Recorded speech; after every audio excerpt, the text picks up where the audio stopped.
Ya. Selamat datang para profesional muda. Saya Arya Sinulinga dan selamat datang di episode pertama dari Indonesia Muda Club. Ini adalah episode yang kita buat untuk kawan-kawan profesional muda.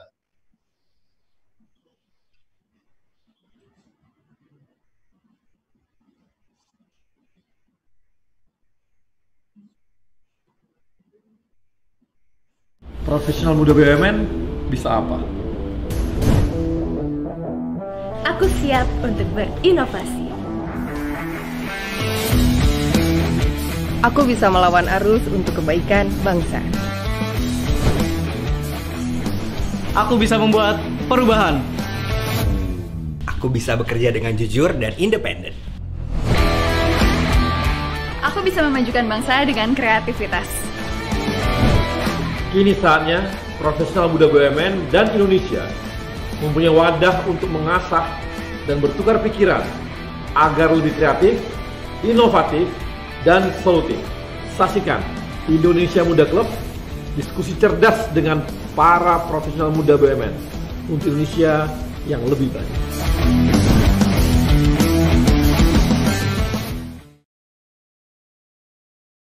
Ya.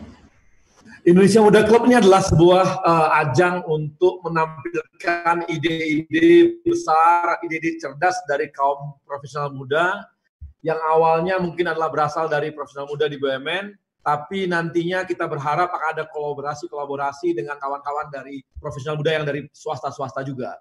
Sehingga dengan sebuah kolaboratif yang kita bangun dengan teman-teman profesional muda, ini akan memberikan sebuah warna baru, sebuah rasa baru dan nilai baru yang membuat bahwa kaum teman-teman dari profesional muda ini punya peran besar terhadap bangsa kita, punya peran besar terhadap negara kita, dan juga punya peran besar terhadap publik yang ada di Indonesia. Dan kita juga berharap nantinya profesional muda ini tidak hanya dari Jakarta, tapi juga dari daerah-daerah di Indonesia, sehingga ini merupakan sebuah kolaborasi besar, sebuah kolaborasi kecerdasan, ide-ide, dan sebuah kolaborasi bahwa memang para profesional muda adalah orang-orang yang memang mencintai bangsanya dan mencintai masyarakatnya dan memberikan semua kontribusinya melalui pekerjaan ataupun profesi mereka. Dan untuk itu kita juga akan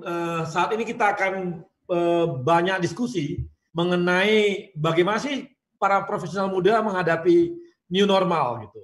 Karena kemarin selama hampir 2 bulan teman-teman profesional ini bekerja dari rumah, ada juga yang begitu, tapi ada juga mungkin yang bekerja dari langsung di kantor karena berhubungan dengan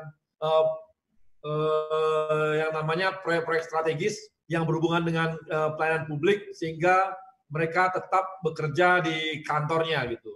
Nah, tapi di sisi lain bahwa bangsa kita saat ini memang mencoba untuk mulai membuka ruang-ruang kepada publik dan mulai membuka ruang pelayanan yang lebih besar kepada publik dan juga ruang-ruang ekonomi.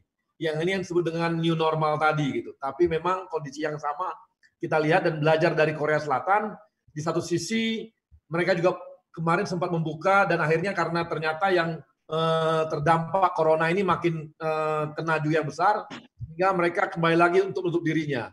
Ini adalah sebuah fenomena yang cukup berat bagi seluruh bangsa di dunia, dan kita ingin tahu juga nih tantangan apa dan bagaimana teman-teman profesional muda yang merupakan orang-orang yang bekerja memberikan ruang besar kepada pekerjaannya dalam menghadapi corona. Dan kali ini saya ditemani oleh 6 orang, 6 ya? 7. 6 orang anak muda. Ini ada Sunartosi dari Mandiri. Halo semuanya. Selamat sore, Snart. Sore bro. Kemudian ada Fadil dari Kereta Api Indonesia. Halo teman-teman, ayo naik kereta. Nah, ayo naik kereta. Nah, tadi harusnya Mandiri, ayo nabung di Mandiri gitu loh. Sudah semuanya, Bang. Kemudian ada Mbak Jessica Yuniar dari mana, Mbak? Dari Jessica Yuniar. Dari HIN, dari Hotel Indonesia. ini adalah industri yang memang terdampak terbesar karena corona dan mungkin ini juga industri yang nanti bakal belakangan recovery-nya. Nah, ini kita pasti ingin tahu juga nih bagaimana kondisi pariwisata ke depannya karena corona. Kemudian ada Mas Roji Sparta ini dari Adikarya ya? Dari Adikarya ini masih muda tapi sudah jadi direktur nih. Halo, semangat pagi semua. Semangat pagi profesional muda. Kemudian ada Mas Adi Munandir. Adi Munandir juga adalah direktur di Semen Indonesia, masih muda walaupun jenggotan. Halo semuanya, Bang Arya. Assalamualaikum, selamat sore semuanya. Sehat-sehat selalu. Dan ada yang cakep dan cantik yang membuat kita agak senang pada sore hari ini, ada Mbak Dita dari Pertamina. Masya Allah, selamat siang Bang Arya. Terima kasih sudah diundang. Halo semuanya. Oke, kemudian ada, oh habis ya, oke. Baik, ini adalah 6 orang profesional muda yang bekerja di BUMN dari berbagai industri, dan kita tahu ini ya, bagaimana tantangan mereka selama ini. Nah, ini Mas, saya ingin tahu nih, kira-kira selama 2 bulan ini, selama 2 bulan kita work from home, ini gimana nih? Kira-kira saya ingin langsung tahu nih dengan Mas Adi dari Semen Indonesia. Kira-kira dengan kondisi corona, 2 bulan kita work from home, ini dengan semen bagaimana? Apakah berhenti itu produksi semen atau bagaimana nih Mas? Silakan Mas. Terima kasih Bang Arya. Jadi selama periode pandemik ini kemarin dengan PSBB dan semuanya work from home, alhamdulillah di industri semen kita masih terus melakukan kegiatan penjualan dengan baik. Justru yang menarik kita banyak menemukan pola-pola baru dalam operasi. Jadi selama work from home kemarin, semua koordinasi misalkan di bagian tempat saya di marketing supply chain, kita mengoptimalisasi pengendalian secara virtual. Jadi kita merasakan manfaat besar dari dashboard kita, sistem IT yang sudah kita desain untuk mengendalikan kegiatan operasional di lapangan. Yang agak challenging itu teman-teman sales sebenarnya, harus melakukan perjalanan ke setiap toko, berkoordinasi dengan distributor, itu semua tidak bisa dilakukan dengan optimal. Jadi kita melakukan semua dengan cara baru, mengabsorb tantangan-tantangan baru tersebut dengan menggunakan semua teknologi yang kita punya. Alhamdulillah di Q1 kemarin, performance dari Semen Indonesia masih cukup bagus, terutama di daerah-daerah yang kita lihat belum terdampak secara signifikan dari COVID-19. Jadi menarik di Indonesia itu, saya melihat seperti ada gelombang pasar sebenarnya. Jadi kalau di Jawa terekspos mengenai COVID paling besar, di situ mengalami penurunan yang cukup berpengaruh lah ya gitu ya. Tapi di regional lain seperti di Sumatera, Kalimantan, Sulawesi dan Indonesia Timur itu masih memiliki performa yang masih cukup baik kalau saya lihat. Nah, kekuatan kita adalah untuk melihat portofolio dari pengelolaan, di mana yang mengalami peningkatan peluang, di mana sedang mengalami penurunan, kita optimasi.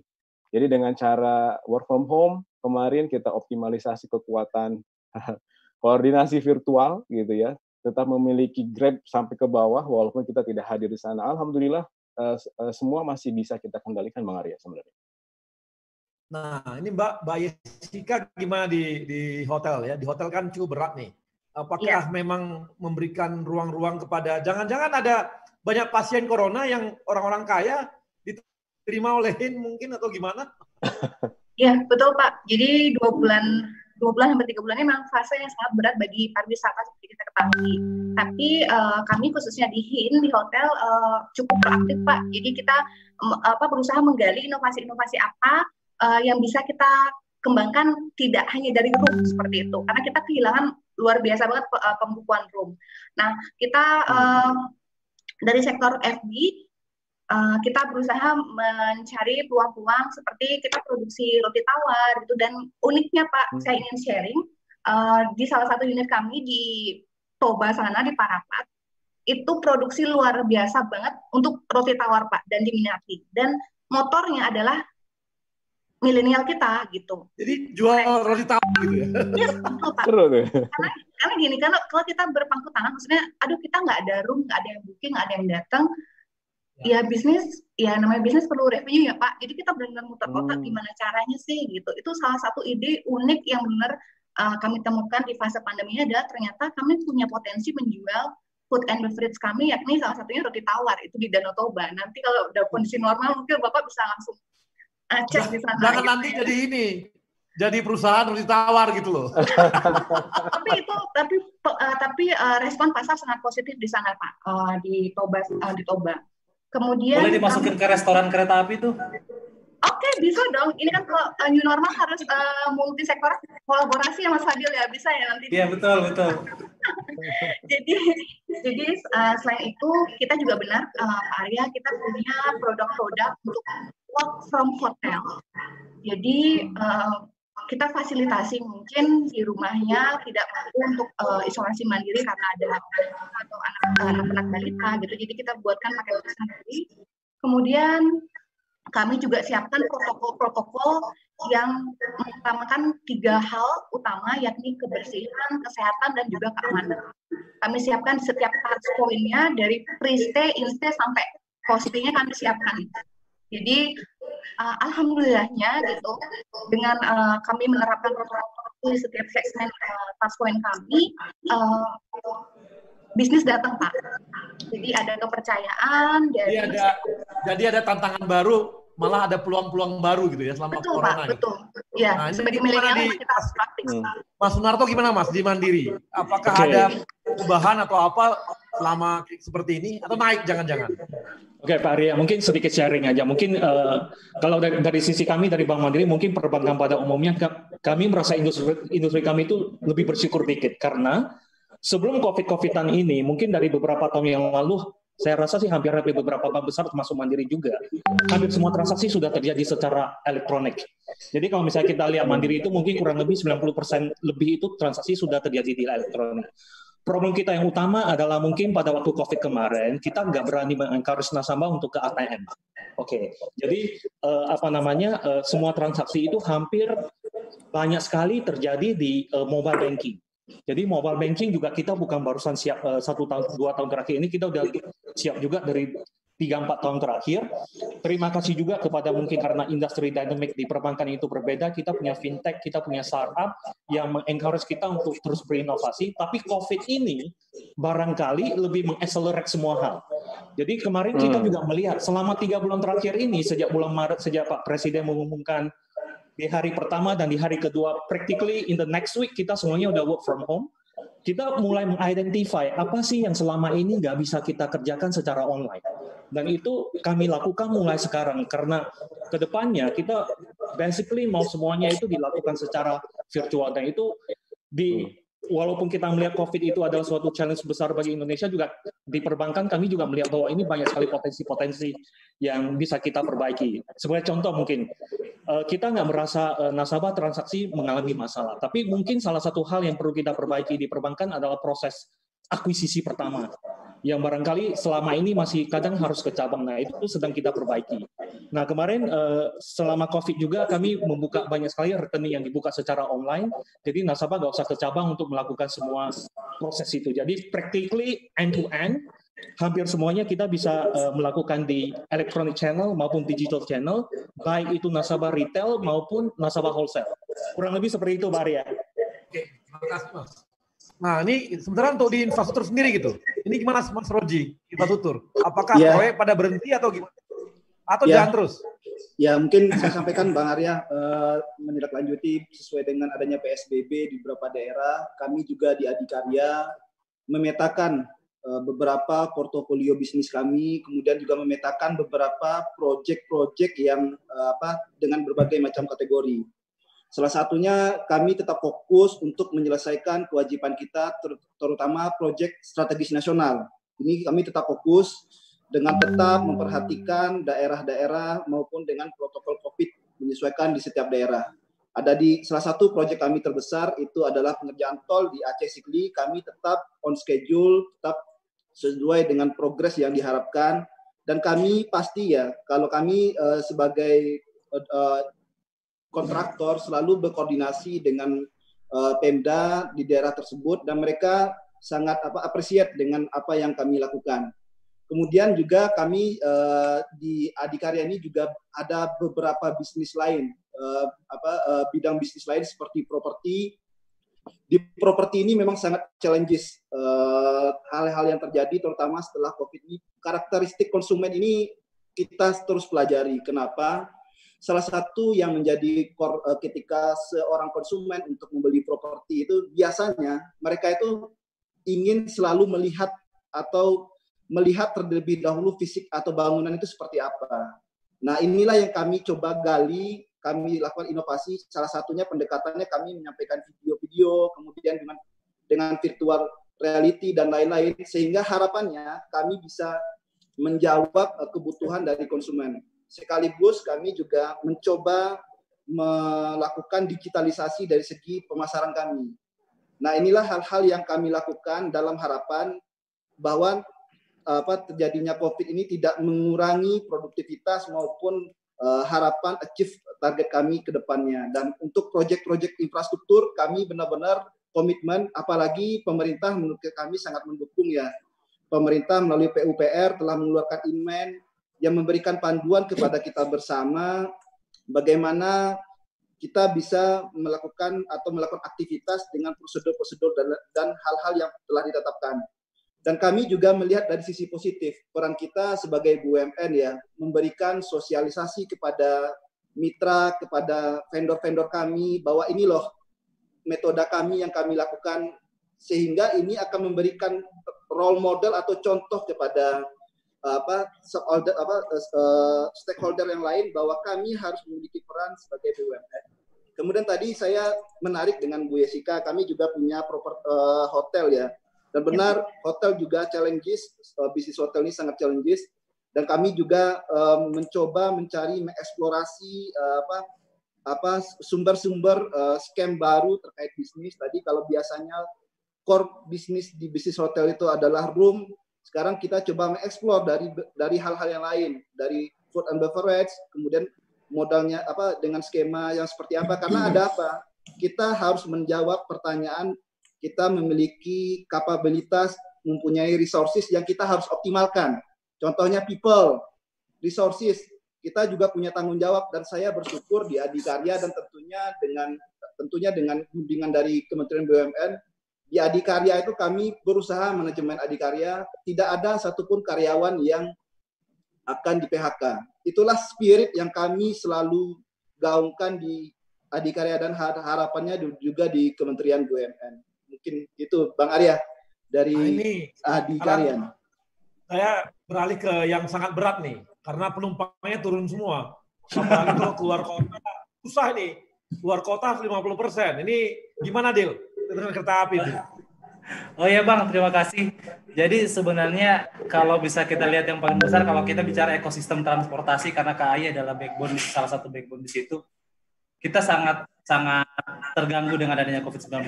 Sama gini Bang, kemarin itu kan mau Lebaran. Jadi hal yang kita tunggu-tunggu kalau kita bicara season terbesar kami adalah Lebaran. Kita biasanya tidak membatalkan kereta, tapi kita menambah kereta, menambah volume angkutan kita. Tapi kemarin kita kehilangan itu semua. Selain itu, yang saya rasakan saya pribadi Bang, kehilangan momen ketika kami mengantarkan orang untuk mudik bertemu dengan keluarga. Itu hal yang luar biasa yang selama aku kerja di kereta api itu hal yang paling membanggakan buat kami. Itu Bang.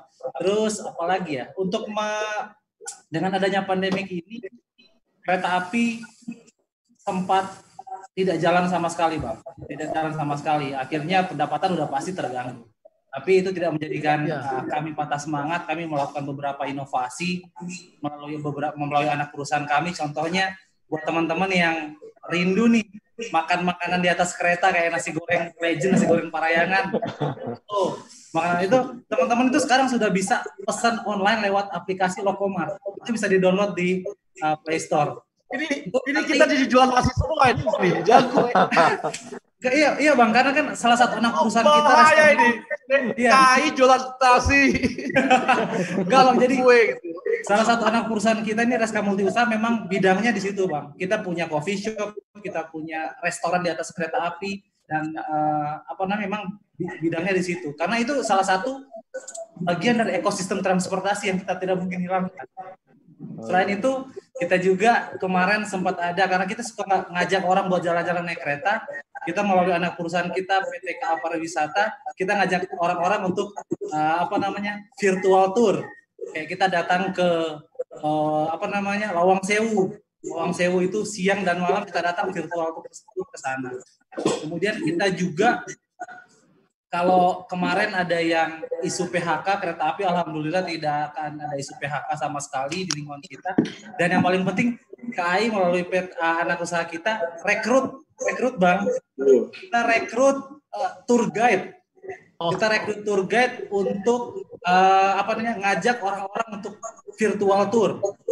Nah, nanti yang bisa ngirim profil ke kami, dia bisa menunjukkan tempat-tempat wisata di area tempat tinggalnya dia, itu kita kasih uang saku, Bang. Jadi kita salah satu yang membanggakan bagi kami justru malah merekrut freelance untuk virtual tour. Itu sih, Bang. Dan kalau bisnis secara keseluruhan memang terganggu, tapi mulai hari ini tanggal 12 Juni kami sudah mulai menjalankan kereta api lagi. Mudah-mudahan sih bisa lancar. Sama seperti Jessica di hotel, pasti di ekosistem kita ini masih sangat terganggu. Mungkin sementara itu, Bang. Oke. Nah, ini gimana nih dengan Pertamina? Pertamina kan dagangannya turun nih. Karena orang nggak di rumah semua, siapa yang pakai bensin ya? Gimana, Dit? Betul Bang, terima kasih. Jadi memang di Pertamina tentu saja tetap berupaya untuk memaksimalkan operasional agar terus bisa melayani masyarakat. Namun of course dengan adanya COVID ini semua industri berimbas, termasuk dengan Pertamina yang merupakan industri yang mensupport other industries juga gitu. Nah ini permasalahannya yang pertama adalah tentunya ada drop harga minyak di hulu, tapi permintaan di sisi lain di hilir seperti yang tadi sampaikan itu memang menurun karena orang-orang semuanya di rumah gitu kan. Jadi permintaannya memang berkurang gitu dan itu tentu memberikan impact yang cukup signifikan. Namun tentu saja ada blessing disguise dari itu gitu. Kalau misalnya saya kaitkan dengan bagian saya di human capital, ini malah menjadi suatu moment of awakening. Dalam arti kita malah bisa mencari solusi-solusi untuk bisa efisiensi seperti itu. Contohnya seperti apa?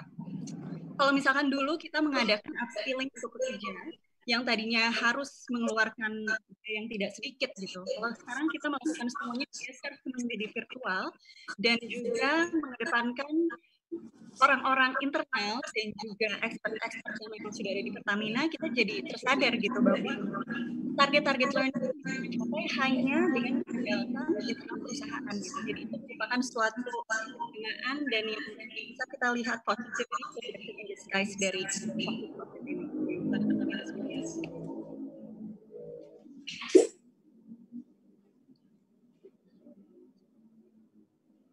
Oke, makasih Mbak Dita. Sebenarnya kita perlu tahu juga ya, mungkin teman-teman yang lagi nonton di YouTube harus tahu juga perannya Pertamina sangat besar menghadapi corona. Kenapa? Karena mereka membangun PCR di mana-mana, ada sekitar 20 lab yang mereka siapkan, dan kita kalau ada apa-apa, sakit dan sebagainya, rumah sakit Pertamina udah termasuk adalah rumah sakit yang terbesar ruang ICU-nya. Jadi yang paling siap menjaga kita ini teman-teman Pertamina. Di satu sisi mungkin minyak nggak dijagain sama mereka kali ya, tapi rumah sakit dia jagain. Dia jagain betul. Tapi itu kawan-kawan, jadi cukup banyak ya Pertamina. Kalau teman-teman sakit, ada apa-apa, corona, ada sekitar 100 sampai 200 ruang ICU yang disiapkan oleh teman-teman Pertamina. Kenapa saya tahu? Karena Mbak Dita ini WA saya tadi pagi. Mau beritahu bahwa Pertamina buat ini loh Bang. Ya oke. Jadi dia duluan beritahu sama saya. Hormati. Baik kawan-kawan, sementara kita akan masuk ke segmen dan kita akan lihat iklan-iklan berikut ini kayak TV kita ini ya, ada iklan-iklan.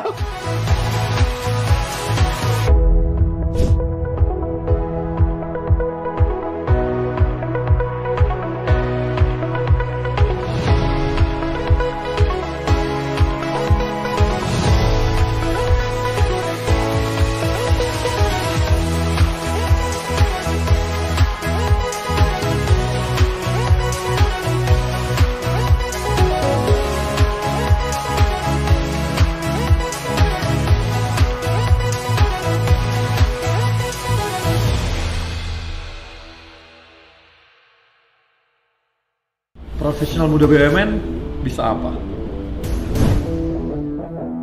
Aku siap untuk berinovasi.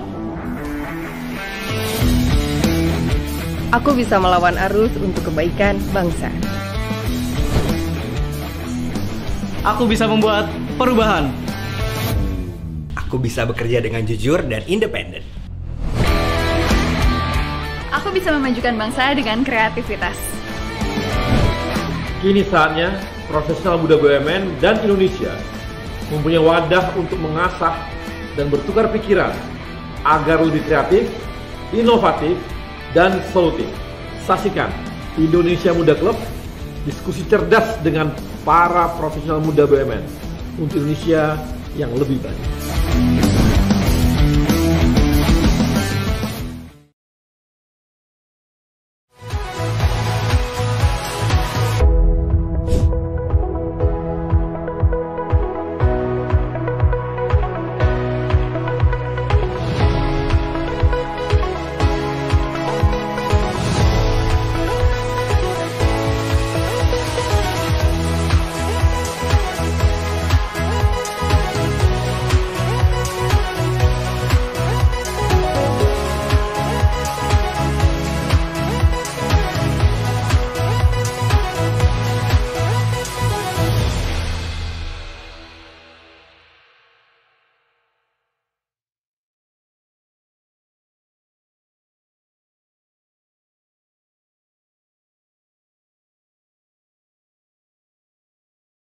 Profesional muda BUMN bisa apa?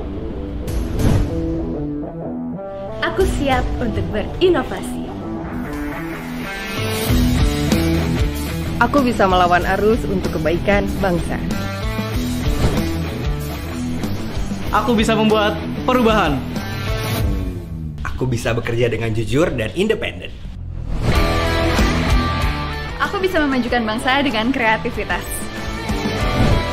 Kini saatnya profesional muda BUMN dan Indonesia mempunyai wadah untuk mengasah dan bertukar pikiran agar lebih kreatif, inovatif, dan solutif. Saksikan Indonesia Muda Club, diskusi cerdas dengan para profesional muda BUMN untuk Indonesia yang lebih baik.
Teman-teman profesional muda, kita kembali lagi dan kita akan diskusi lebih lanjut. Mudah-mudahan makin lama makin menarik ini. Dan saya juga menyapa teman-teman PT PAL yang saat ini nobar acara ini. PT PAL, yes. Selamat untuk PT PAL. Mereka nobar, kabarnya mereka nobar. Tadi saya lihat ada foto-foto mereka nobar. Ini jadi artinya memang menarik buat mereka. Mudah-mudahan juga bisa dimasukkan bagi kita semua. Nah ini setelah kemarin kita hampir 2 bulan, 3 bulan itu work from home, tadi teman-teman telah cerita bagaimana malah dari sisi marketing makin kuat seperti KAI, ya.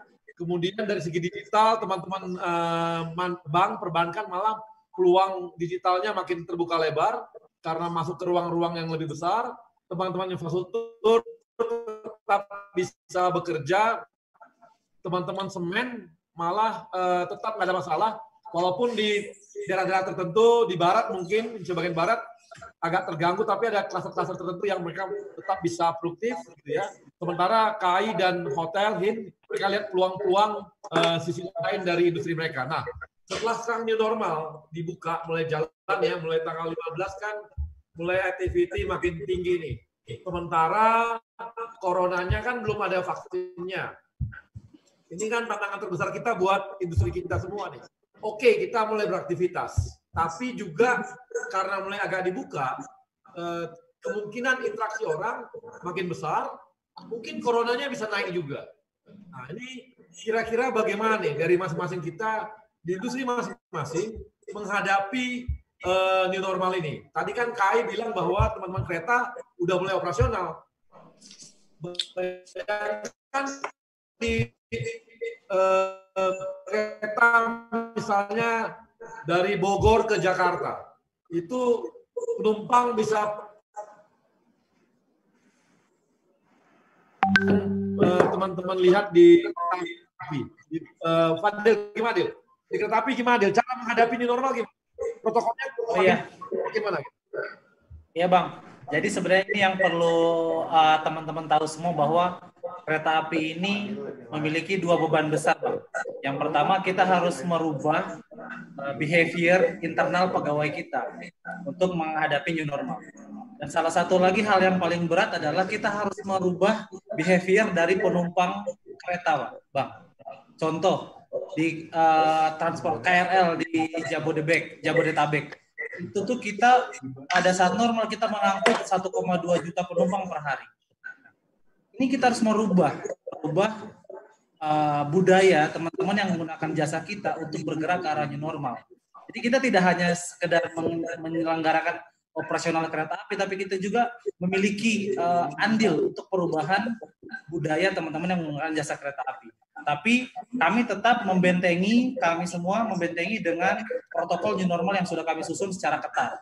Misalkan syarat-syarat teman-teman untuk menggunakan jasa kami harus menggunakan contoh hari ini ketika kereta reguler mulai beroperasi, sudah harus menggunakan masker, face shield, kemudian menggunakan pakaian lengan panjang, kalau bisa menggunakan sarung tangan. Ini jenis-jenis protokol yang sudah kami jalankan. Kemudian perawatan sarana dan prasarana kami. Ini sangat penting karena di masa break mungkin selama hampir 2 bulan kita tidak beroperasi, kami dari sisi internal melakukan perawatan sarana kami secara maksimal. Artinya ketika nanti kita sudah memasuki fase new normal, kami harus sudah siap dengan sarana yang siap, handal, dan juga siap mengantarkan penumpang ke arah tempat tujuan dengan selamat. Itu sih dari kami, karena kalau kita bicara protokol new normal itu udah harus kita laksanakan dari sekarang, Bang.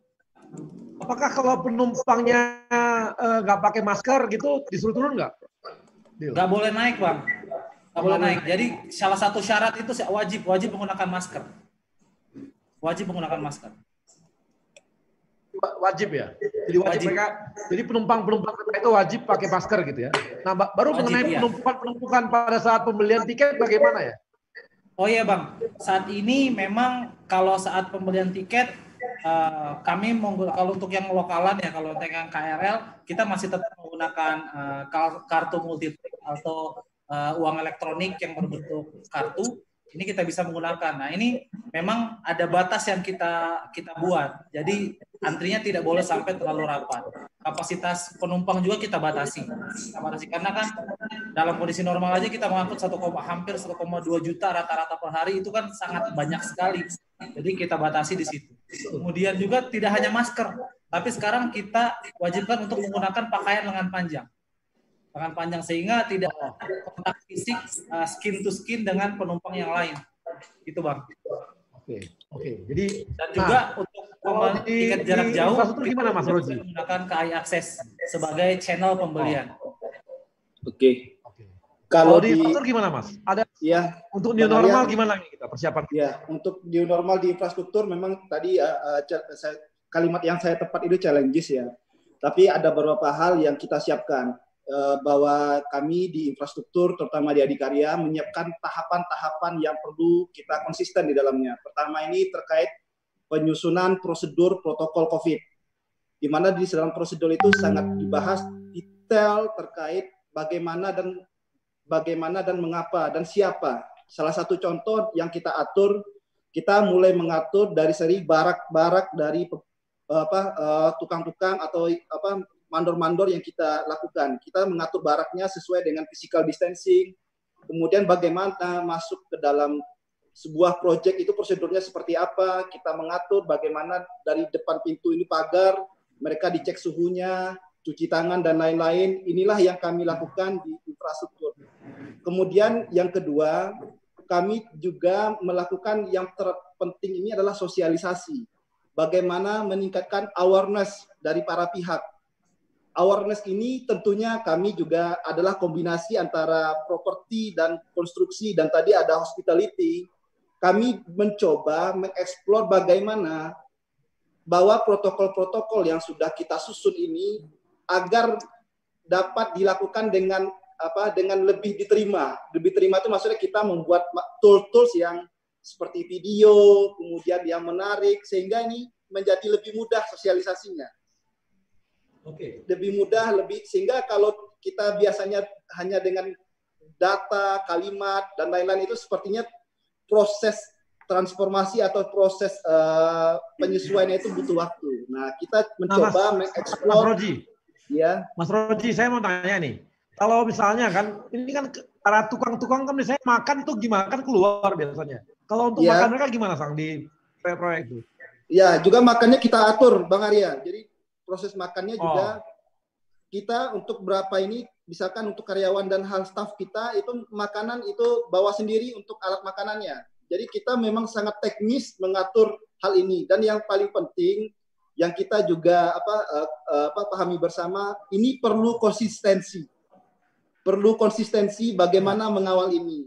Kalau hanya sekedar sosialisasi kemudian menyusun, nah itu kan tidak akan berjalan. Nah, makanya kami di infrastruktur setiap proyek, setiap tatanan, setiap kewenangan itu kita atur bahwa ada kewenangan, ada siapa yang memutuskan di sana, siapa yang memberikan kewenangan, siapa melakukan evaluasi. Ketika ada karyawan pekerja itu di karantina nggak, Bang? Ya. Kalau untuk di karantina, ya. Beberapa mereka di khusus nggak itu? Ya, boleh keluar dari proyek.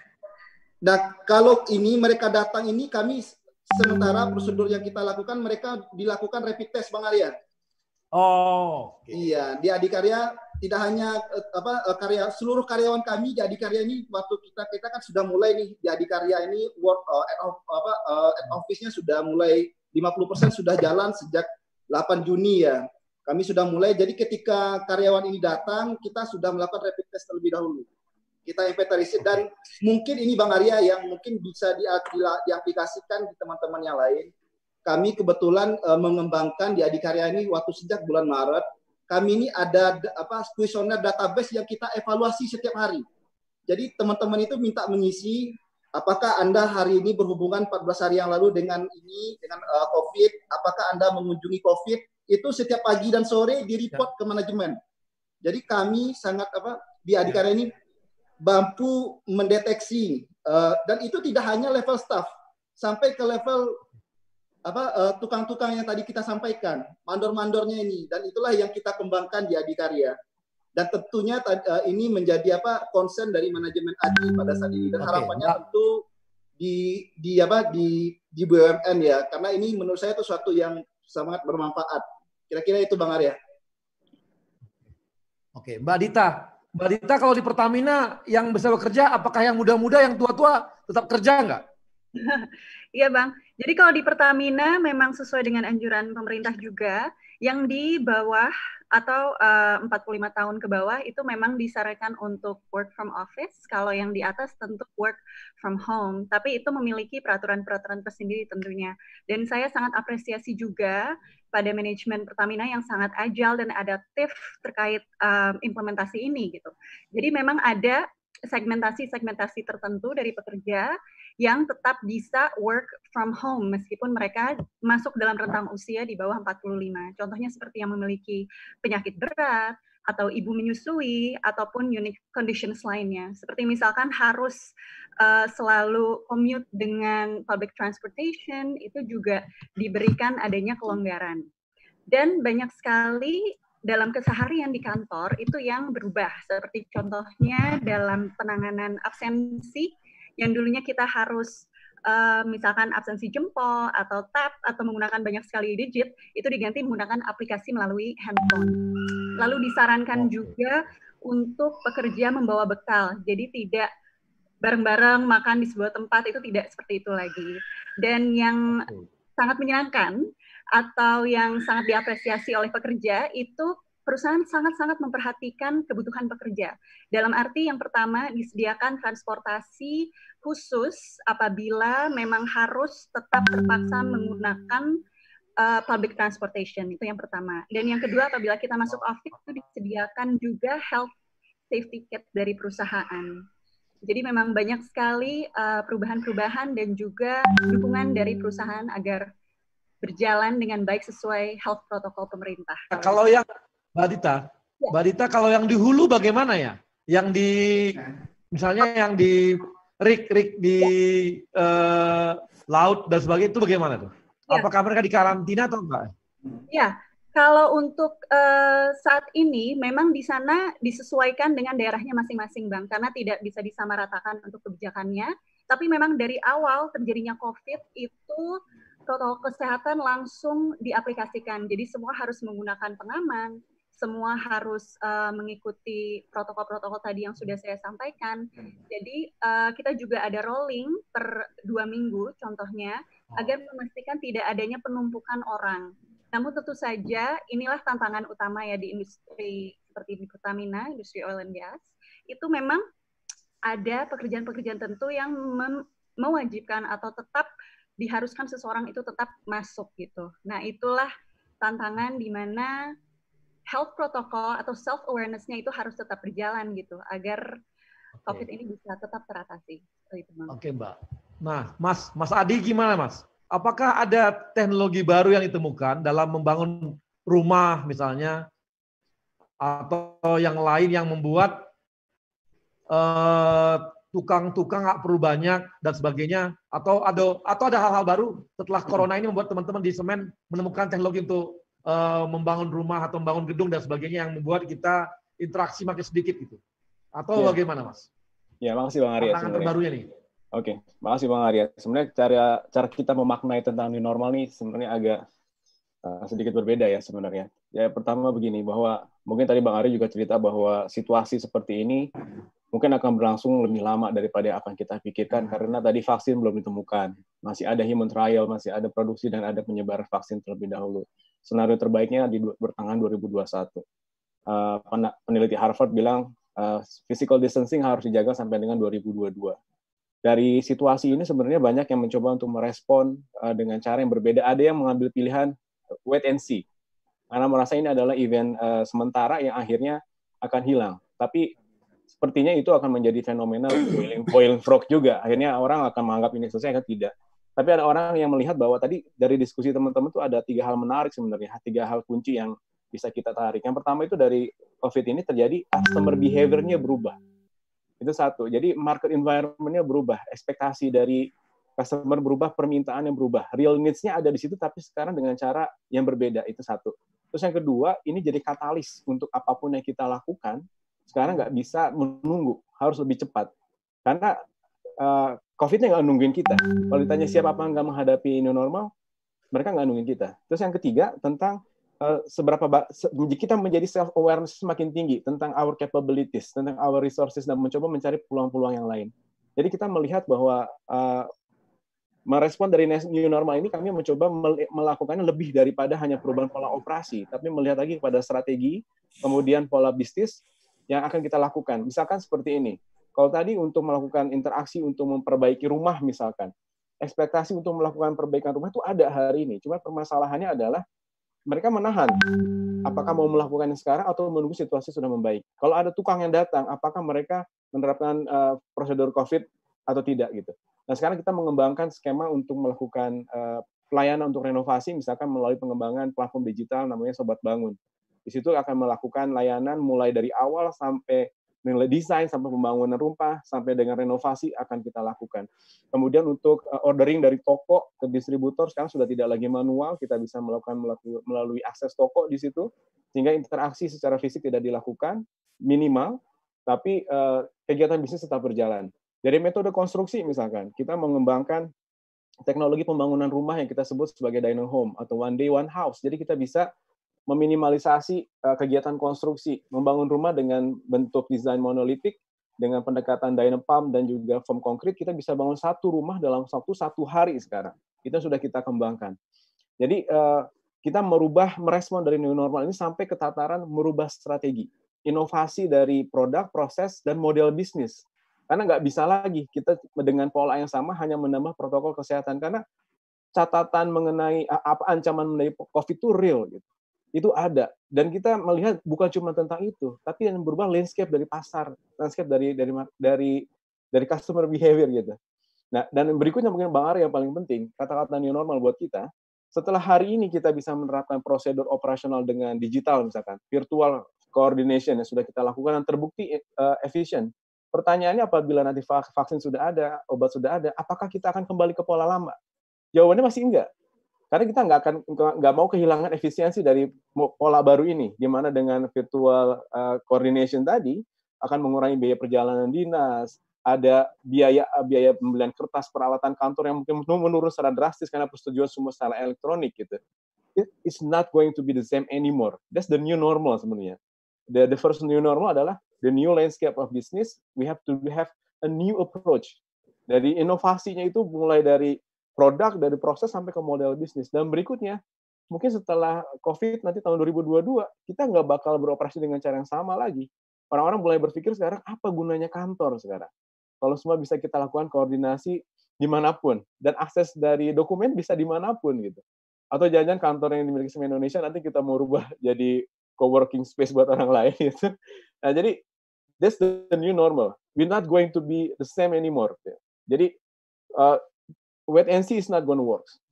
Nah, caranya kita lihat apakah kita menerapkan strategi yang lama dengan pola yang baru. Kayaknya sih kita perlu lebih dari itu dari Bang Arya.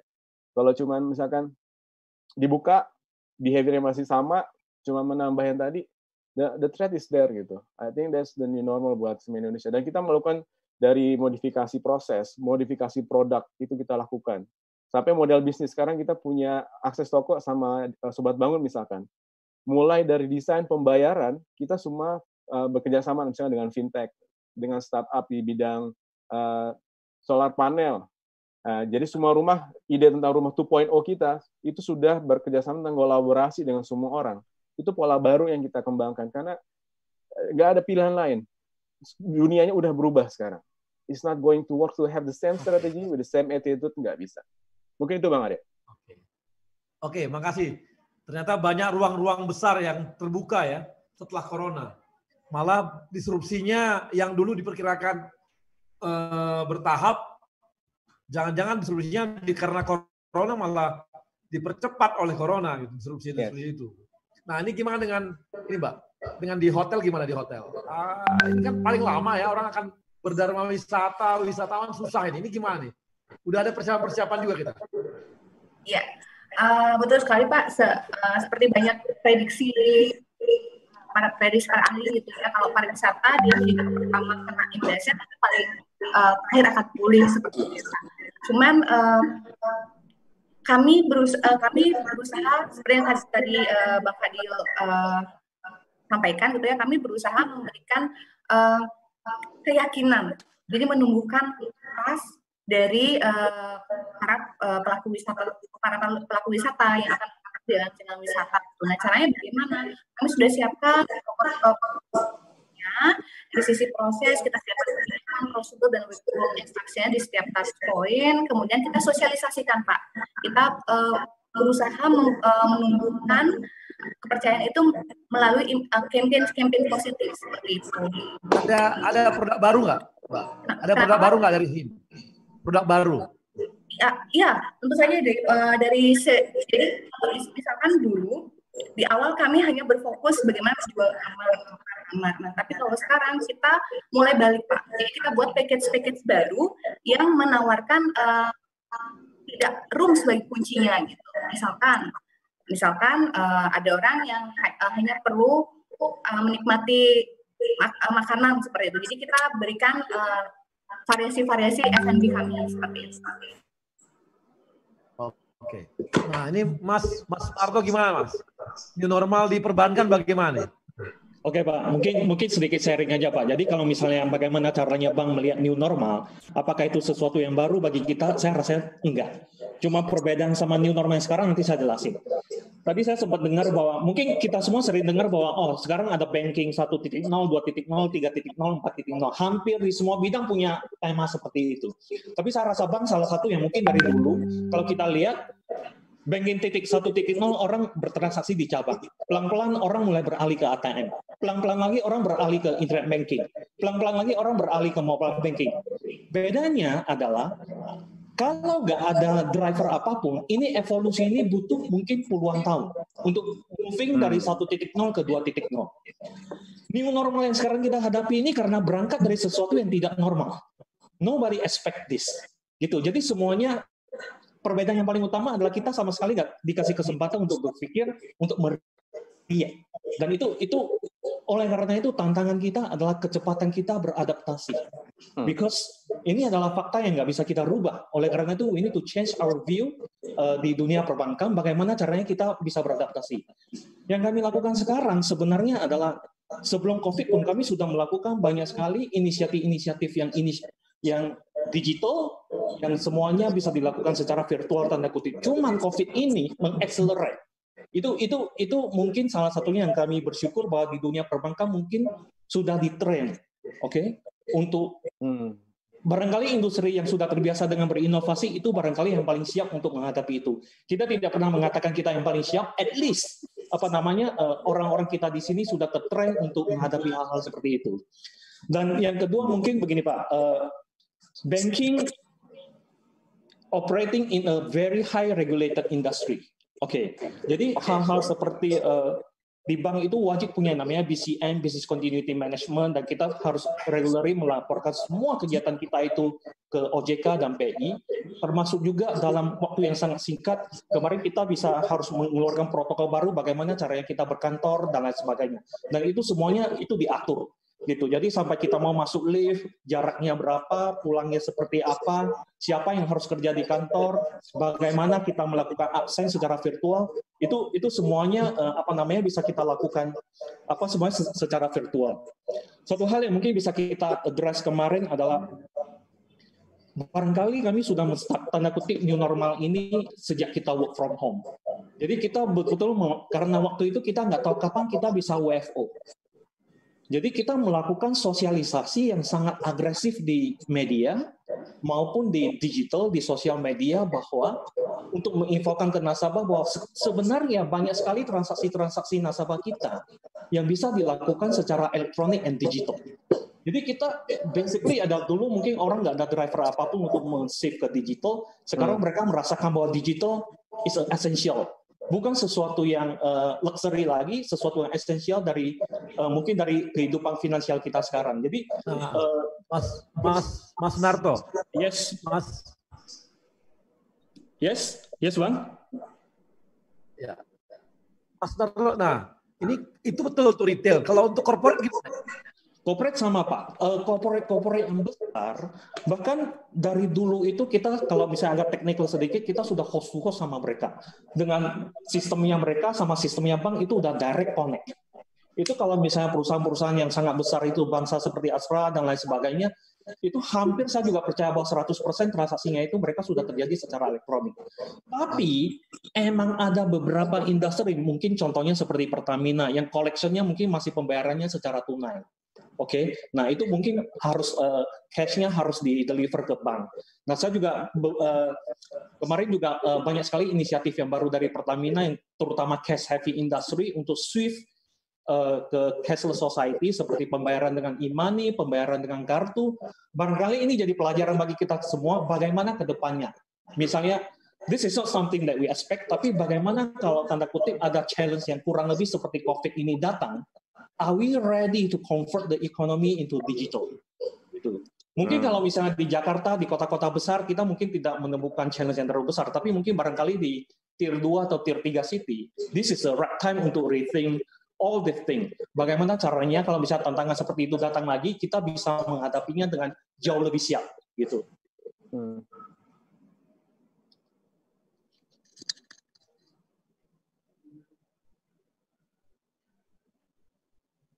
muscle di bank kayaknya lebih siap ya, Mas Narto, untuk menghadapi perubahan. Justru dengan adanya ini jadi katalis semua ya. Benar-benar itu jadi sebenarnya this is the burning platform gitu. Kalau ada inisiatif yang menunggu untuk merubah perilaku konsumen, perilaku pegawai, this is it gitu. It's going to be betul. Karena memang proses transformasi ini sudah sebenarnya harusnya kita sudah mulai sejak lama ya.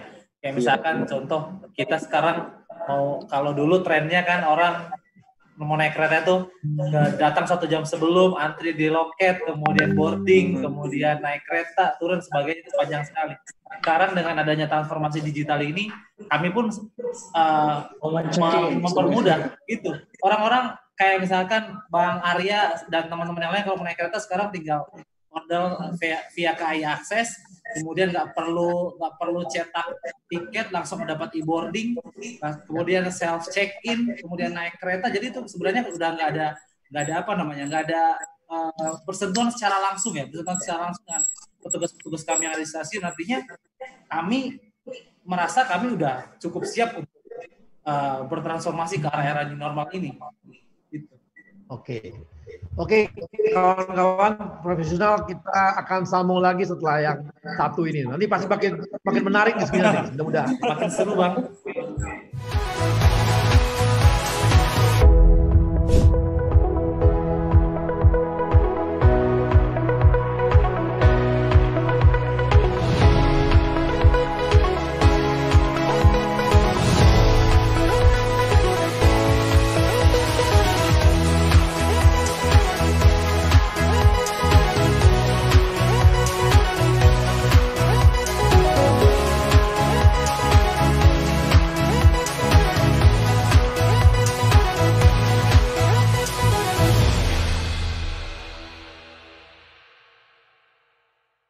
Profesional muda BUMN bisa apa? Aku siap untuk berinovasi. Aku bisa melawan arus untuk kebaikan bangsa. Aku bisa membuat perubahan. Aku bisa bekerja dengan jujur dan independen. Aku bisa memajukan bangsa dengan kreativitas. Kini saatnya profesional muda BUMN dan Indonesia mempunyai wadah untuk mengasah dan bertukar pikiran agar lebih kreatif, inovatif, dan solutif. Saksikan Indonesia Muda Club, diskusi cerdas dengan para profesional muda BUMN untuk Indonesia yang lebih baik.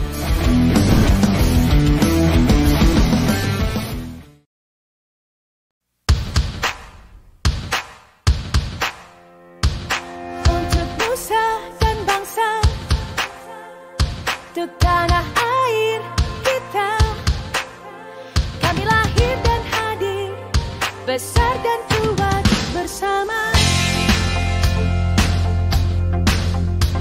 memakmurkan negeri, kibarkan merah putih, membawa sejahtera, Indonesia jaya. Satu gerak, satu langkah, bahu membahu tanpa lelah, untuk insan Indonesia berazas Pancasila. BUMN hadir untuk negeri, dari Sabang ke Merauke karyanya. BUMN hadir, makmurkan Indonesia. BUMN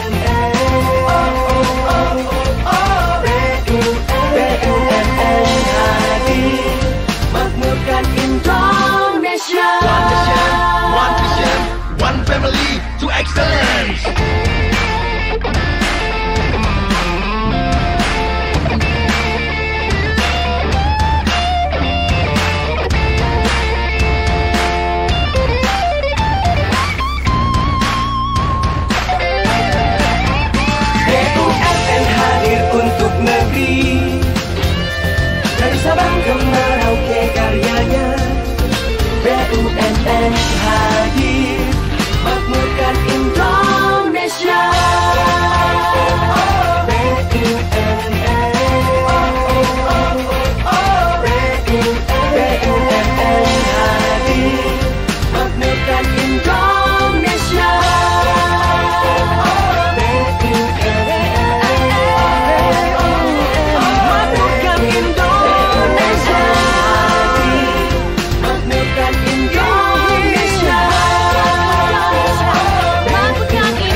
BUMN kita bertemu lagi, dan kali ini kita langsung ke teman-teman kita yang hadir dari ujung-ujung dunia.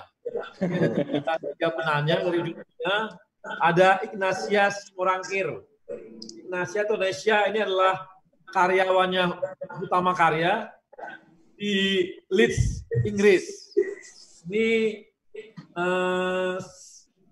yang nanya siapa nih? Gua? Oh, mereka. Ayo Ignacia, kira-kira kamu tanya sama mereka mau apa aja? Boleh nanya apa aja. Boleh nanya ya Pak ya, karena kebetulan saya selama ini cuma bisa akses dari berita aja. Senang banget bisa ikut di diskusi ini membahas tentang new normal di Indonesia. Karena kebetulan saya sekarang lagi melanjutkan master studi Pak di sini di UK, saya tuh penasaran ada pertanyaan terkait fresh grade untuk angkatan 2020 gitu ya Pak. Kita tahu mereka tuh nasibnya udah nggak bisa wisuda langsung di universitas gitu kan. Pertanyaannya, kira-kira kita BUMN yang jumlahnya cukup banyak ini dan sektornya juga cukup beragam, seperti di sini narasumber-narasumber ada dari Semen Indonesia, Pertamina, Adikarya, Bank Mandiri. Kira-kira untuk fresh grade ini tuh BUMN tuh perlu tetap membuka rekrutmen nggak Pak? Karena kan kita sadari bahwa BUMN ini menjadi salah satu penyedia lapangan pekerjaan untuk fresh grade ini gitu Pak. Sementara di new normal ini kita tetap menerapkan protokol kesehatan di kantor, physical distancing, kita perlu jaga jarak gitu, ruang kantor menjadi terbatas. Dan tadi juga dari Pak Adi dan Pak Soeharto itu sudah memberikan penjelasan yang ekstrim terkait bahwa akan ada perubahan mindset atau pola perilaku yang ekstrim mungkin setelah di normal ini atau setelahnya gitu Pak. Jadi saya pengen tahu dari narasumber ini kira-kira kita BUMN ini perlu nggak masih rekrutmen untuk fresh grade ini di masa new normal ini Pak? Oke, terima kasih Ignacia. Kemudian ada Putra Nasir. Putra Nasir ini dari Bank Mandiri yang lagi di Shanghai, Cina. Silakan, Put. Ya, selamat sore semuanya. Saya Putra Pak dari Bank Mandiri Shanghai. Jadi sebenarnya kan di China ini kan bisa dibilang epicentrum awalnya nih Pak. Ya. Ground zero lah dari COVID-19 ini nih. Tapi mereka itu bisa dibilang pemerintah sini dengan sangat cepat memulihkan kembali perekonomiannya lah, hanya dalam 2 bulan gitu. Dari Januari mereka bulan Maret itu perekonomiannya sudah pulih lagi, perkantoran sudah mulai masuk, industri mall, industri perhotelan, bahkan industri pariwisata itu bahkan di bulan ketiga itu sudah buka normal lah seperti Disneyland dan lain-lain. Nah, di Indonesia sendiri sebenarnya strategi BUMN ini bagaimana nih untuk menghadapi new normal ini, karena kan pasti masing-masing industri punya strategi masing-masing untuk menghadapi tantangan baru di new normal ini gitu, sehingga nanti Indonesia tidak kalah dengan negara-negara lain yang mungkin sudah menerapkan new normal lebih awal dibandingkan dengan Indonesia, misalnya China. Seperti itu sih Pak. Terima kasih. Terima kasih Put. Nah, ini yang paling jauh nih, bertanya paling jauh. Maruli dari Palembang. Silakan Marul. Selamat sore rekan-rekan sekalian, narasumber yang saya hormati hari ini. Mohon izin, perkenalkan nama saya Maruli Pendiangan. Saya dari Wijaya Palembang, merupakan anak perusahaan dari PT Pupuk Indonesia Persero. Dan kami merupakan industri pupuk yang memiliki... Kurang dekat, Maruli kurang dekat. Nah. Ya, mohon izin Pak. Perusahaan kami... Jangan Bapak, aku abang-abang ini. Bang. Paling muda di sini Bang Arya sebenarnya. Paling muda ini. Siap salah berarti ya. Baik, kembali ke saya bekerja di PT Pupuk Wijaya Palembang. Salam Bongkito Galo dari Palembang, Sumatera Selatan, Pak. Merupakan anak perusahaan dari PT Pupuk Indonesia Persero, yang mana perusahaan kami merupakan industri pupuk yang memiliki visi utama, yaitu menjaga ketahanan pangan nasional. Nah, ini berurusan dengan perut berarti Pak ya, dan rekan-rekan sekalian ya. Nah, saat ini saya merupakan operator pabrik dengan kerja yang mengharuskan saya teman-teman menjalankan pabrik non-stop 24 jam secara shift. Untuk menghadapi new normal yang sudah dilaksanakan protokol kesehatan oleh perusahaan kami yang sesuai dianjurkan oleh Kementerian Kesehatan, di antaranya pengecekan suhu tubuh sebelum memasuki area kerja, mencuci tangan, dan penggunaan masker saat bekerja. Namun ada satu protokol yang masih sulit untuk kami laksanakan, rekan-rekan sekalian, karena physical distancing itu cukup kesulitan untuk kami lakukan karena kami di pabrik bekerja secara teamwork dan memang sangat membutuhkan interaksi sosial, interaksi fisik antara para pekerja pabrik untuk mengontrol mesin-mesin pabrik yang beroperasional secara 24 jam. Nah, mohon izin pertanyaan untuk para narasumber hari ini, apakah dari para pelaku industri teknologi dan otomasi dapat menciptakan sebuah sistem informasi dengan teknologi otomatisasi yang memungkinkan kami untuk mengontrol dan memonitor produksi pupuk, atau bagaimana cara kami mensiasatinya dengan kondisi new normal yang sudah kita laksanakan saat ini. Oke, makasih Maruli. Silakan Roji mungkin bisa jawab yang ketiganya tadi, tiga-tiganya. Orang. Direktur. Siap. Mungkin saya jawab satu pertanyaan dari terima kasih Ignacia Simulangkir ya. Terkait tadi ada suatu pertanyaan yang menarik ya, terkait apakah fresh graduate ini dibutuhkan atau seperti apa. Nah, ini saya melihatnya dari segi positif ya. Kalau saya lihat dari segi opportunity, tentu ada opportunity terkait perekrutan itu. Kenapa? Tadi Pak Adi sudah menyampaikan, kemudian Pak Sunarto juga sudah menyampaikan bahwa sekarang ini perusahaan-perusahaan sudah mulai melakukan transformasi, baik dari segi proses, bagi segi produk, dan lain-lain. Ini ada peluang. Saya bilang peluang. Nah, tugasnya dari teman-teman fresh graduate adalah, saya lebih kepada tugasnya teman-teman fresh graduate, menyiapkan diri untuk meningkatkan kompetensi di bidang hal itu. Apalagi sekarang kompetensi ini kan lebih mudah kita dapat. Kenapa saya bilang mudah kita dapat? Sebagai salah satu contoh acara kita ini, kita bisa sharing, kemudian kita juga bisa mengikuti webinar di mana-mana dengan tanpa batasan ada waktu dan di kapanpun. Dan juga teman-teman juga bisa, saya lihat, dan ini juga pengalaman pribadi saya ya, kita juga bisa melakukan ketemu dengan mungkin alumni, kemudian juga dengan beberapa rekan kita yang secara normally itu suatu yang nggak mungkin semula. Tapi sekarang ini waktu dan jarak itu tanpa batas. Nah, salah satu yang menjadi tadi ada opportunity saya lihat. Tadi opportunity itu apa? Ya, opportunity ini bahwa transformasi ini akan di perusahaan sudah terjadi. Nah, kapabilitas yang sesuai dengan inilah yang kita coba kejar. Walaupun kita punya basic di bidang tertentu, tapi dengan kemudahan data dan lain-lain, kemudahan informasi dan pengetahuan yang lain-lain, itu menjadi nilai tambah kita sebagai seorang fresh graduate. Mungkin itu Bang Arya yang bisa saya jawab yang pertama. Kemudian yang kedua, bagaimana perusahaan menyikapi ya dengan adanya pandemik ini. Tentu kita secara internal mencoba melakukan pemetaan terhadap portofolio bisnis. Tadi juga Pak Adi sudah menyampaikan portofolio bisnis, sehingga kami ini menetapkan priority dengan berbagai pertimbangan, baik dari segi produksi, kemudian dari segi terutama mungkin kalau teman-teman bank paham sekali terkait cash flow dan financing. Ini tentu segala priority ini kita pertimbangkan agar segala keputusan kita nantinya dengan masa-masa pandemik ini bisa kita lewati dengan sangat baik. Kira-kira itu yang jawaban yang kedua. Nah, kalau jawaban operator pabrik dan lain-lain, saya lebih tepat nih kayaknya Pak Adi yang menjawab ini sepertinya. Wah, itu pabrik pupuk itu. Ayo Di. Oke Pak. Ini Kalau saya mungkin recap dikit dari pertanyaan 1, 2, 3. Nomor 1 itu tentang kebutuhan rekrutmen.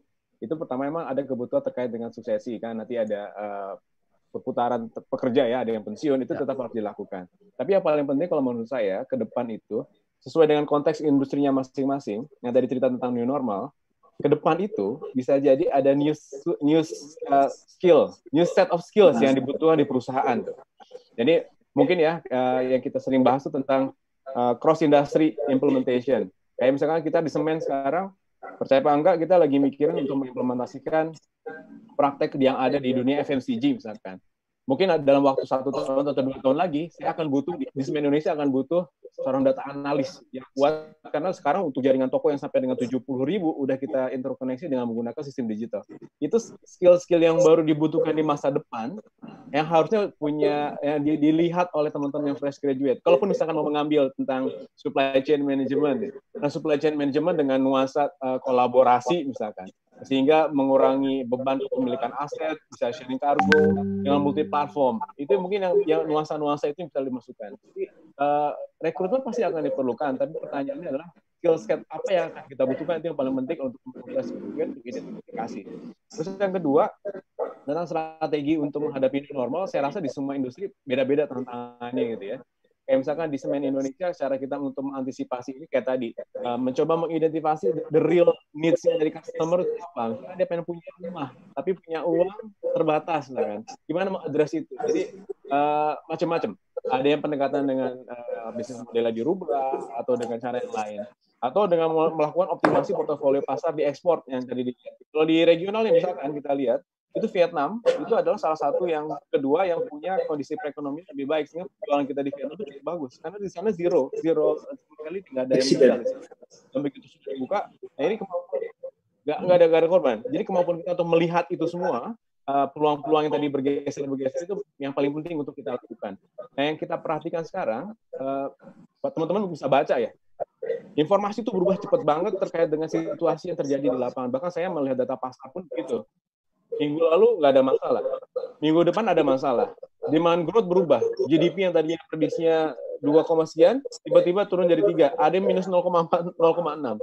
Makanya menurut saya salah satu bagian dari strategi dalam BUMN untuk mengatasi new normal adalah mengembangkan dynamic capability, dynamic planning. Supaya nanti kita bisa selalu memodifikasi kemampuan kita untuk merespon strategi kita, merespon semua perubahan yang terjadi dengan cepat tadi. Nggak ada satu strategi yang cocok dalam kondisi seperti ini kecuali mengadjust terus-menerus sesuai dengan perkembangan yang ada.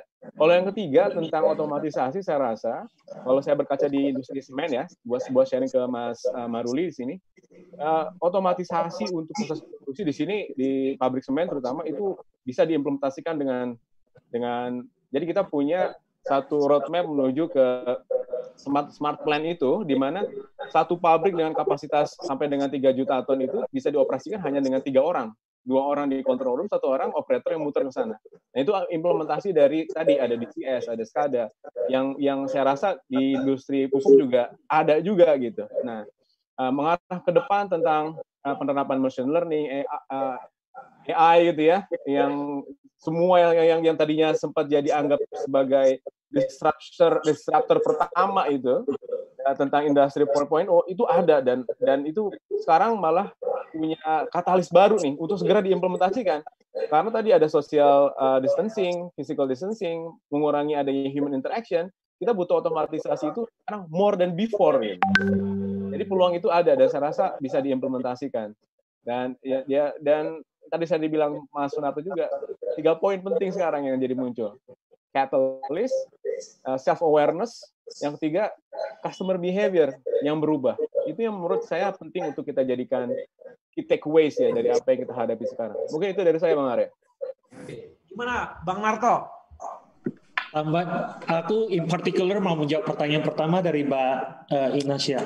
Oke, jadi karena mainan saya itu adalah digital, kami itu sangat merasakan sekali itu mencari orang yang tepat seperti developer, engineer, programmer, data scientist, AI, big data. Di Indonesia itu demand terhadap ini sangat sedikit. Demand-nya sangat besar, supply-nya terbatas. Makanya sering kita dengar bahwa banyak sekali perusahaan-perusahaan yang meng-offshore development itu di India, di tempat lain. Saya rasa kalau yang penting skill set-nya tepat ya. Yang penting skill set-nya tepat, apalagi yang melakukan digital transformation itu bukan hanya perbankan. Pengalaman saya sehari ketemu sama nasabah-nasabah kami yang bukan di industri yang bervariasi itu, hampir semuanya itu punya chief digital officer sekarang.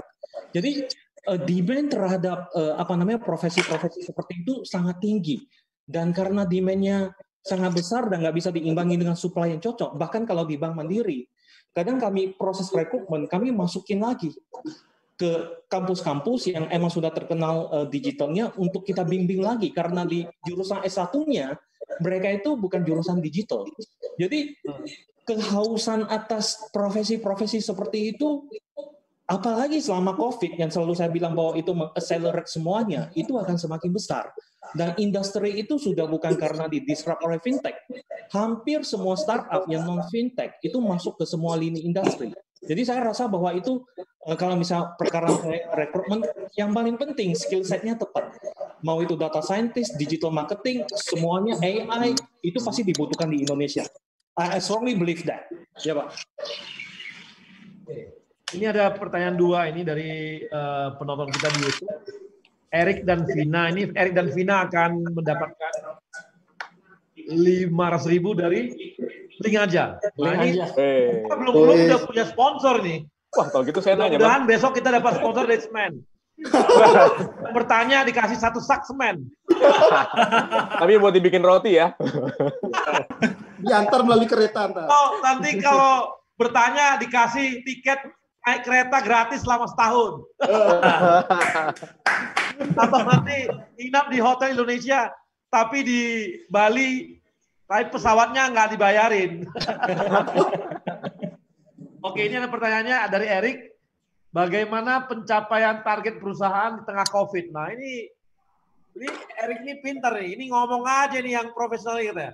Targetnya tercapai nggak? Aduh, satu lagi.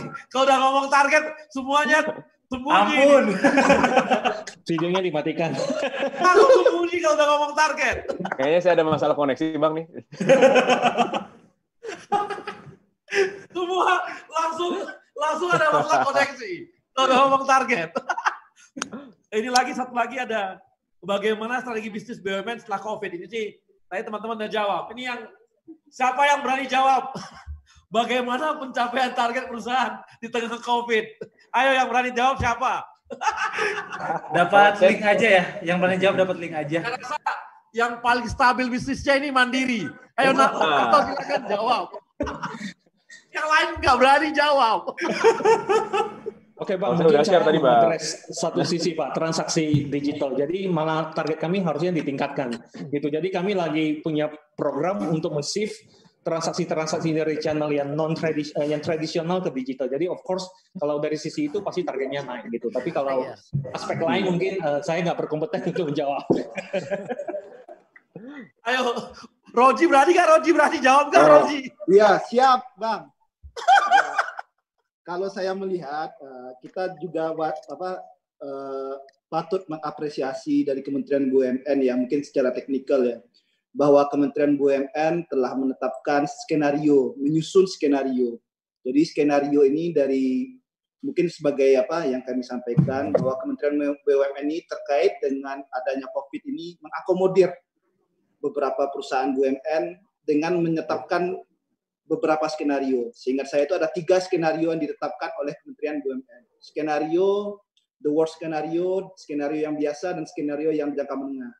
Ketika ke skenario jangka pendek itu ketika COVID ini hanya sampai impact-nya sampai bulan Juni. Kemudian skenario ketika impact-nya ini sampai dengan kuartal ketiga. Kemudian the worst skenario adalah dengan impact dengan kuartal keempat.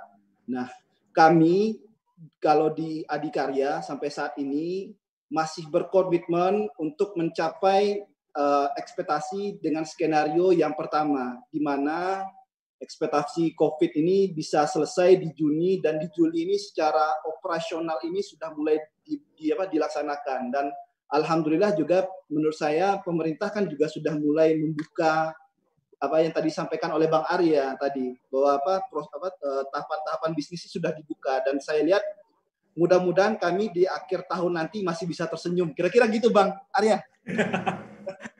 Nah, itu jelas ya. Targetnya masih bisa tersenyum sampai tahun. Atau Fadli aduh.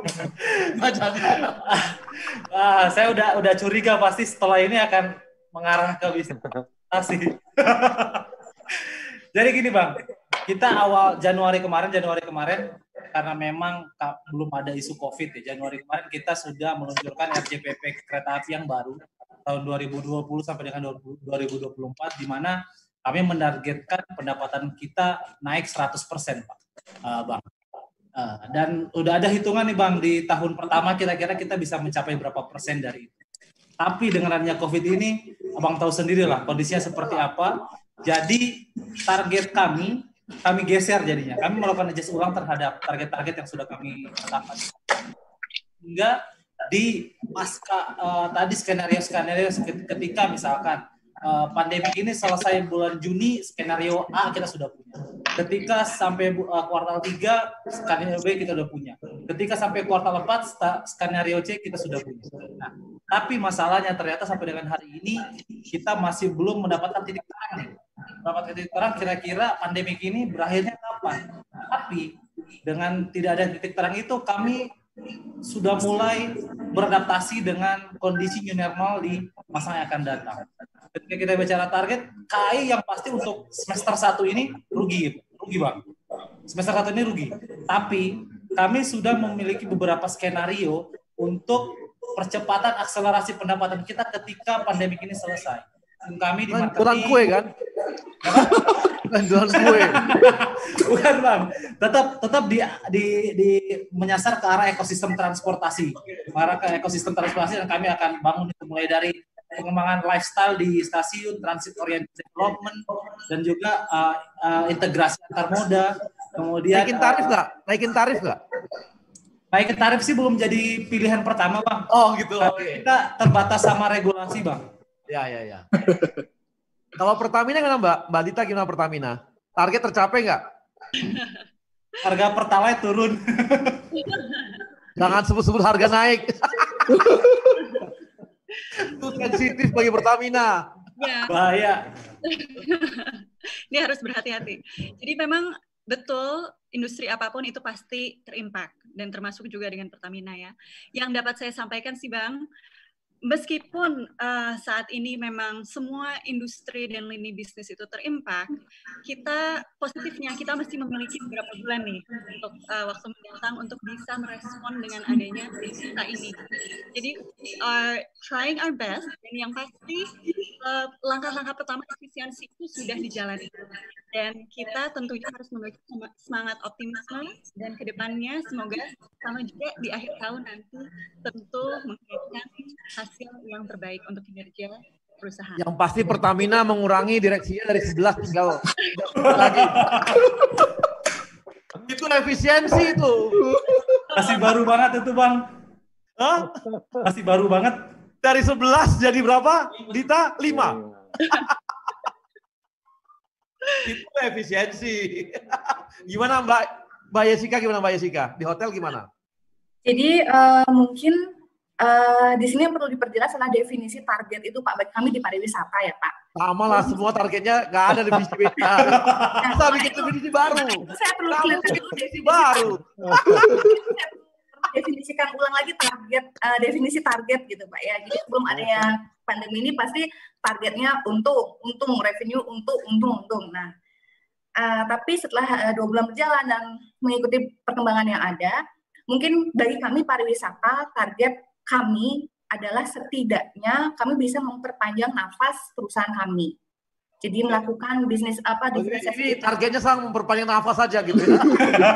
Dengan semangat optimisme Pak. Jadi dengan semangat optimisme. Jadi langkah-langkah strategis kita terapkan, kemudian inovasi-inovasi di proses bisnis kita juga cari gali terus gitu. Jadi definisi target ini, karena kalau misalkan kita terpacu pada target untung di tengah pandemi seperti ini, kayaknya selain stres karena mikirin COVID itu penyebarannya kuat, jadi stres akan definisi targetnya sendiri gitu. Jadi kita bikin happy dalam ini baru hebat ini baru hebat.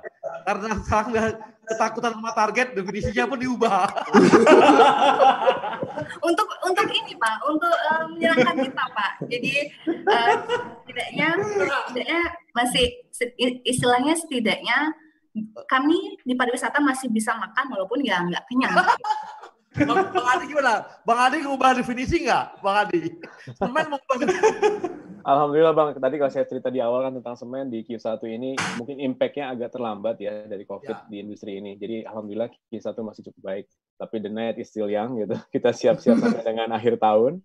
Sudah ada revisi target dan kita sudah siapkan juga strategi berbagai macam dari cost efficiency sama new revenue stream yang ada. Mudah-mudahan sampai dengan akhir tahun masih bisa memenuhi target Bang. Sesuai dengan perencanaan yang ada gitu. Oke, nah mudah-mudahan semua membaik. Pertanyaan terakhir nih. Ini gimana nih kita kongko gimana nih sekarang nih? Kalau dengan corona seperti ini masih bisa kongko nggak nih? Sebenarnya masih bisa aja sih Bang. Yang penting kita tetap mematuhi protokolnya normal. Oh gitu ya? Iya. Punya pacar baru nggak? Aja kita kongko berapa nih Bang? Punya pacar baru nggak? Bisa beberapa tuh karena virtual ya Dile. Virtual. Karena corona definisi pacaran pun berubah. Gara-gara corona semua orang jadi LDR Bang. Terpaksa ya. Masa ada yang percaya LDR gitu ya.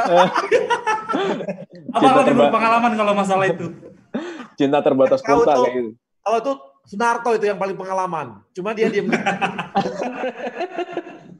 Oke, baik kawan-kawan. Ini kita hari ini sudah cukup banyak diskusinya, sudah 1,5 jam kita diskusi, banyak masukan dari kawan-kawan. Saya juga senang. Biasanya saya ini kerjanya ngomong. Kali ini saya kerjanya dengerin. Terbalik. Mana juru bicara kan kerjanya ngomong gitu ya. Kali ini saya dengerin. Ini cukup menarik karena biasanya kalau orang yang pintar mendengar tuh pacarnya banyak. Kalau sekarang siap harus punya guru. Itu sepertinya Pak Arya suhunya berarti. Oke, baik kawan-kawan. Demikian juga dengan ini teman-teman yang nonton di YouTube. Terima kasih kepada teman-teman berdikari yang juga nonton secara nobar juga. Dan begini, ke depan kita akan punya lagi topik-topik yang lain lagi. Nanti ke depan kita mungkin saya ingin tahu nih, karena teman-teman ternyata banyak sekali ya, sangat hebat-hebat teman-teman profesional di BUMN, punya pemikiran-pemikiran yang sangat bagus gitu ya, sangat memahami, malah saya sekarang lebih pede sekarang nih, bahwa BUMN itu paling siap nih, new normal, dalam operasi di masing-masing perusahaannya. Dari diskusi yang kita lakukan tadi ini, saya lihat sangat sangat siap kitanya gitu, dan jadi artinya kita tidak hanya jadi motornya ekonomi Indonesia, tapi juga jadi motornya new normal. Penyiapan operasional di tempat kita jadi model bagi perusahaan-perusahaan lainnya. Depan saya juga mau ngajak teman-teman dari perusahaan swasta, misalnya Microsoft atau yang lain yang ada di Indonesia, atau yang dari oil and gas yang lain, atau dari industri lain yang bisa kita ajak diskusi, paling tidak bisa kita saling sharing ilmu gitu dengan mereka, sehingga itu akan nambah-nambah jaringan dan wawasan kita juga. Dan ke depan Indonesia Muda Club ini kami akan membuat sebuah social project ya. Social project, nanti ada email ya, ada di YouTube, ada emailnya. Kalau teman-teman daerah punya project, silakan kirim. Nanti project tersebut kami nilai. Kalau oke, kita akan mencari pendanaannya untuk dikerjakan oleh teman-teman milenial. Ini nggak hanya untuk teman BUMN, tapi juga untuk teman-teman milenial lainnya supaya dirasakan dampak dan sesuatu yang baik untuk masyarakat. Jadi kita berharap Indonesia Muda Club yang dimotori oleh teman-teman muda BUMN ini bisa menjadi sesuatu yang berguna juga untuk masyarakat. Dan kawan-kawan, saya dengan diskusi kita pada sore hari ini, saya makin optimis kita akan bisa menghadapi new normal dengan baik. Mudah-mudahan kita juga, teman-teman profesional muda ternyata bisa jadi motor juga di masing-masing perusahaannya, dan saya berharap kita jangan mengubah definisi target ke depan. Oke teman-teman, terima kasih. Terima kasih semuanya. Thank you semuanya.